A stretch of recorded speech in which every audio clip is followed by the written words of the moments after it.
I just wanted to add some context for the card pull Chinnamasta, because again, this is a newer deck for me, so I felt called to just channel that message, but I also wanted to come back to the book and see what it had to say around this form of Kali. And so Chinnamasta says, "Sacred severance is her radical grace. She is our soul's power to shed and survive, to outgrow and evolve. When the soul needs to separate itself from that on which it once relied, be it a view of ourselves or the world or a group of or belief system that cannot support the truths of the heart, she is the capacity, sovereignty, and courage required for self-liberation.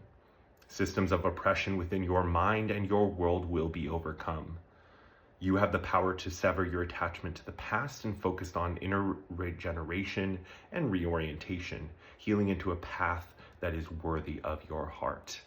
And I think that it's just so poignant that I channeled that message, which very much had to do with the old world of polarity and division and the subjugation, whereas this card in the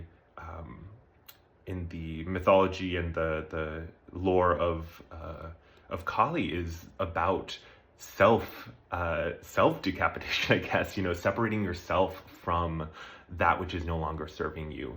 And it says a little further down that this is the most shocking form of Kali. This is the most shocking form of Kali, Chinnamasta. She is the divine feminine avatar, self-decapitated and partaking of the blood that emerges from her throat. So it's a pretty intense card, but I think that it really speaks to the powerful transformation that this eclipse is bringing in, that this eclipse period is bringing in, because it's not necessarily going to happen immediately on the day of the eclipse. It's really about the unfolding and the divine timing of it all for you. And so I think remembering to come back to the heart and make sure that you're honoring your own truth, and that any sort of oppression, especially that which is self-imposed, it's the time to break that. It's the time to let it go. It's the time to release that. And I know personally I've been dealing with a lot of release around these eclipses and releasing the old me.